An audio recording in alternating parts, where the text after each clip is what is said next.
बिस्मिल्लाहिर्रहमानिर्रहीम जी, अस्सलाम वालेकुम। मैं हुमारी अली, आप देख रहे हैं मेरा चैनल। सिविल जज की अहलिया के हाथों तशद्दुद का, बल्कि वहीमाना तशद्दुद का शिकार 14 साल रिजवाना को नमूनिया भी हो चुका है।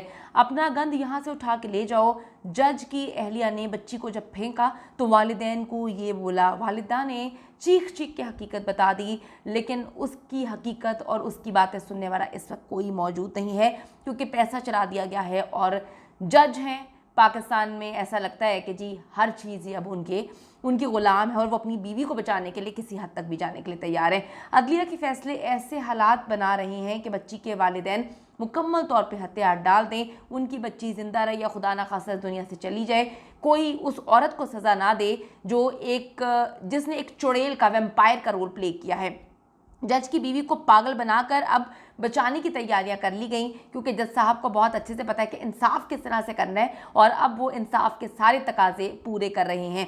बहुत सारे लोगों को अपना झूठा, आधा और अजीबोगरीब वर्जन पेश किया है, जिसमें कहानी सुनाई है कि हम तो ऐसे नहीं हैं, लेकिन हम भी ऐसे नहीं हैं कि चंद पैसों में या चंद धमकियों में बिक जाएं और जो सच है वो दुनिया को ना बताएं। अच्छा जी, केस वापस लेने के लिए करोड़ों की ऑफर्स के साथ साथ धमकियों का सिलसिला भी इस वक्त जारी है। गरीब फैमिली है, गरीब बच्ची है, और जो उसके साथ खौफनाक तशद्दुद किया गया है। मेरी डॉक्टर से बात हुई है, ठीक है, और डॉक्टर से बताया कि जिस हालत में लड़की आई है उसका बच जाना ही बहुत बड़ा मौजज़ा है, और अल्लाह ताला ने शायद उसको बचाया इसीलिए ताकि दुनिया को असलियत दिखा सकें कि जिनके पास पाकिस्तान में पैसा है, पावर है, वो फिर चीमा साहब हों या वो फिर जज साहब हों। अपने बेटे को बचाने के लिए जो है चीमा साहब किस तरह से प्रेस कॉन्फ्रेंस कर रहे हैं और सहाफ़ियों को धमकियां दे रहे हैं, और अपनी बीवी को बचाने के लिए पागल बनाने की कोशिश की जा रही है और करोड़ों लगाया जा रहा है। अब सोचने की सिर्फ ये एक बात है कि जो अपनी बीवी के मामले में ये सब कुछ कर रहे हैं, अवाम का सवाल है वो किस तरह से इंसाफ कर पाते होंगे। अच्छा जी, सिविल जज की अहलिया के हाथों तशद्दुद का शिकार 14 साल मासूम बच्ची को नमूनिया हो चुका है। मैं आप लोगों को बताती चलूँ कि आप सबके घर में बच्चे होते हैं, और जो अल्लाह ताला तफरीक नहीं करता, ठीक है। मैं कहती हूँ जिसके पास ज़्यादा पैसा या ज़्यादा पोजीशन होती है ना, उसका हिसाब, उसका इम्तिहान ज़्यादा बढ़ जाता है। तो हम सबके घर में बच्चे हैं और हम उनको एक थप्पड़ भी नहीं मारते। आप सोचें, एक बार मैं कहती हूँ कि अगर किसी का दिल है, थोड़ा सा दिल दर्द रखता है, तो उन डॉक्टर्स से बात कर लें जो इस वक्त इस बच्ची का इलाज कर रहे हैं। वो कहते हैं कि इतना मारा है, इतना मारा है कि आप तसव्वुर भी नहीं कर सकते। आप किसी दुश्मन के साथ भी सलूक नहीं करते जो उस वैम्पायर ने, सोमिया जो अपने चेहरे को छुपा कर अदालत में जाती है, और अब उसका शौहर यानी कि जज साहब उसको पागल बनाने की एक्टिंग कर रहे हैं। अच्छा जी, सरबराह मेडिकल बोर्ड जो है प्रोफेसर साहब, उन्होंने बताया कि जनरल अस्पताल में ज़ेर इलाज बच्ची को इस वक्त नमूनिया हो चुका है, ऑक्सीजन भी ताहाल लगी हुई है। बच्ची इस हाल में हॉस्पिटल पहुंची थी कि उसको बचाना बड़ा मुश्किल था, उसका बच जाना अल्लाह की तरफ से मौजज़ा है। दूर से देखने पर नज़र आता है कि जी सर पर ज़ख्मों के निशान हैं, चोटें हैं, लेकिन जब बैठ के दूसरी तरफ जाकर उसके चेहरे और आंखों पे नज़र पड़ती है, निशाहिदीन ने बताया, तो जिस्म में झुरझुरी सी दौड़ जाती है। चेहरे पर, आंखों की जगह यूँ महसूस होता है जैसे दो काले गड्ढे हैं। वालदा रो रही है, फरियाद कर रही है, लेकिन पावरफुल लोग डरा रहे हैं, पैसों की ऑफ़र कर रहे हैं। वो कहते हैं कि जब मैं अपनी बच्ची को, रिजवाना को, इस्लामाबाद से वापस सरगोदा ला रही थी, बच्ची के ज़ख्मों के अंदर कीड़े पड़ चुके थे। छोटे छोटे हाथों की उंगलियां जगह जगह से उसकी टूटी हुई हैं। उसके जिस्म पर हाथ लगाने से उसकी चीखें निकल रही हैं। मैं सबसे पहले दिखाऊंगी आपको, ये वैम्पायर की शक्ल देख लें आप, खौफनाक ये औरत, ठीक है। शक्ल से शायद आप लोगों को मासूम लगे, लेकिन ये वो चुड़ैल है जिसने किस तरह से दरिंदगी का मुजाहरा करते हुए एक बच्ची को मारा, और अब किस तरह से जो है बचाने की कोशिश करें। ये जी वो जज साहब हैं, आला हुकाम से अपील है कि एक दफ़ा शक्ल देख लें। इनके हाथ में भी बच्चे हैं, बच्चे पैदा किए हैं इस औरत ने। जो औरतें बच्चे पैदा करती हैं, हमारी माएँ, बहन, बेटियाँ, उनको पता होता है कि कितनी दर्द और तकलीफ़ किसके बाद आपको नेमत मिलती है।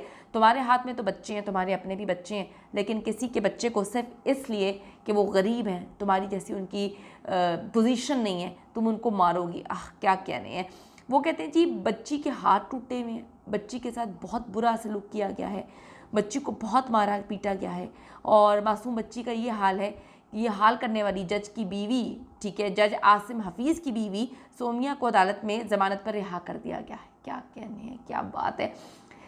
चीमा साहब कहते हैं जी मेरा बेटा कुछ नहीं करता, जिसने जो करना है कर ले। सहाफ़ियों को धमकियाँ देते हैं। इकरारुल हसन के खिलाफ कहते हैं जी मैं तो पर्चा करवाऊँगा, मैं ये करवाऊँगा, और ये जज साहब की बीवी को बेल मिल जाती है। क्या कहने, इस मुल्क में मैं कहती हूँ भाग जाएं, सबको भाग जाना चाहिए। ये मुल्क इंसानों के रहने के लिए नहीं है। अब यहाँ पे सिर्फ दरिंदे बसते हैं जो दरिंदगी का मुजाहरा करते हैं। अच्छा जी, अब ये जो सोमिया आसिम है, ये मन घड़त कहानी जो है सारी कह रही है कि उस बच्ची की माँ ने और बच्ची ने खुद अपने आप को मारा। तो मेरा तो कोई ताल्लुक ही नहीं है। रिजवाना अपने वालिदैन की मर्ज़ी से मेरे घर में मुलाजमा थी। FIR में बयान की गई कहानी दुरुस्त नहीं है, ये झूठ बोलते हैं। मैंने तो बच्ची को कभी हाथ भी नहीं लगाया। मेरी बच्ची तो जो है वो मेरी बच्चों की तरह है, मैंने अपनी बच्चों की तरह ही इस बच्ची को रखा है। तुमने जो दरिंदगी का मुजाहरा किया है ना, ठीक है, कोई किसी दुश्मन के साथ भी नहीं करता। तुमने क्या किया है, ठीक है, यहाँ पर तुम्हारे साथ कुछ नहीं होगा। मैं फिर ये कहती हूँ अल्लाह ताला सब कुछ देख रहा है। तुम्हारे चेहरे पर जो इस वक्त फिटकार बरस रही है ना, वो शायद इसलिए तुम समझ रही हो कि तुम्हारा मियाँ जो जज है, ठीक है, वो बचा लेगा।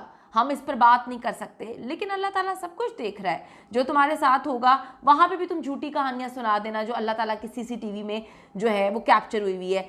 अब वो कहती है कि जी मैं तो बड़ा प्यार करती थी। बच्ची की वालदा ने हौलनाक इंकशाफात करते हुए बताया कि मैं जब रिजवाना को लेने के लिए गई तो रात का अंधेरा था, इसने अपना मुंह ढापा, ठीक है, इस डाइन ने, चुड़ैल ने, और ठीक है, इसने आके मेरी बच्ची को फेंका बाहर, नीचे उतारा और कहा कि ये पकड़ो अपना गंद, और उसके बाद वो गाड़ी निकाल कर भगा कर ले गई। कहती मुझे पता ही नहीं था, मैंने बच्ची को जब हाथ लगाया तो वो चीख रही थी दर्द से। जब मैंने देखा तो हर तरफ जो है दुपट्टा हटाया तो हर तरफ खून ही खून था, उसकी नील थे जिस्म पे, सर में कीड़े पड़े हुए थे।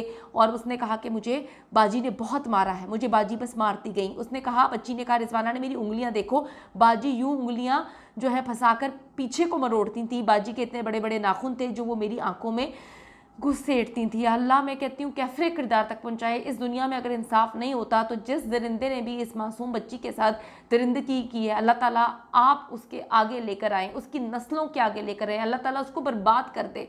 एक मासूम सी बच्ची के साथ इतना वहशियाना सलूक किया गया, अल्लाह ताला कभी नहीं छोड़ेगा इन दरिंदों को। रिजवाना ने उन्हें बताया कि ज़ख्मी हालत में भी जज की अहलिया उन्हें घर के अंदर नहीं उसे सोने देती थी, वो बाहर लॉन में सोती थी, जहाँ कई मरतबा वो बारिश में भीग गई, उसके पास कपड़े भी नहीं थे। दूसरी जानिब जी, ये जो सिविल जज की बीवी है, इसको इसके शौहर ने, जो जज साहब है, जज आसिम हफीज़ साहब, उन्होंने कहा है कि मेरी बीवी सख्त मिजाज तो ज़रूर है, लेकिन मेरी बीवी ने कभी किसी को मारा पीटा नहीं है। उन्होंने कहा कि घर से जाते वक्त बच्ची की हालत ऐसी नहीं थी जैसे अभी दिखाई गई है, इन्होंने खुद ही मारा है। हमारा मीडिया ट्रायल किया जा रहा है, मतलब कोई माँ पागल है, वो बच्ची पागल है कि अपने आप को मारे और कीड़े अपने दिमाग में, सर में डाल ले। डॉक्टर्स भी झूठ बोल रहे हैं, यानी कि तुम्हारी जो जंगली बीवी है, तुम्हारी जो खौफनाक पर्सनैलिटी रखने वाली बीवी है, जो कि बिल्कुल ठीक है, वो सच्ची है, तुम लोग सच्चे हो, और उसके बाद जो है बाकी लोग डॉक्टर्स भी झूठे हैं। वो कहते जी हमारा तो मीडिया ट्रायल किया जा रहा है, इससे बेहतर है हमें ज़िबा कर दिया जाता। भाई ज़िबा क्या कर दिया जाता, आप उनको ऑफ़र कर रहे हैं पैसों की, ठीक है, करोड़ों की आप ऑफ़र कर चुके हैं, उनको डरा रहे हैं, धमका रहे हैं, आपको अदालतों से ज़मानत मिल गई। अब और आपको क्या चाहिए? अपनी बीवी को वो पागल बनाने की इस वक्त कोशिश कर रहे हैं कि वो पागल है। हजूर, ज़िबा करने में तो आपने कोई कसर नहीं छोड़ी, आप जो आकर इस वक्त नाटक नोटंकी कर रहे हैं। और मुझे तो अफसोस होता है उन चैनल्स पे जो इनका झूठा वर्जन दुनिया को दिखा रहे हैं, ठीक है, आपने उसको मारने में कोई कसर नहीं छोड़ी। और आप कैसे इंसान हैं कि आप खुद तो जज हैं और आपको ये नहीं पता कि आपकी नाक के नीचे आपकी बीवी किस तरह का सलूक करती है। बच्ची को इतने अरसे से तशद्दुद का निशाना बनाया जा रहा था, लेकिन अब जनाब अपनी बीवी को बचाने के लिए हर तरह से कोशिश कर रहे हैं। अल्लाह ताला सब देख रहा है, यकीन करें। मैं कहती हूँ कि इस बच्ची का केस मैं अल्लाह की अदालत में छोड़ती हूँ, ठीक है, आप लोग दुआ करें, क्योंकि वहाँ पर कोई चीज़ें तब्दील नहीं की जाएंगी और दरिंदों को कैफरे किरदार तक ज़रूर पहुँचाया जाएगा।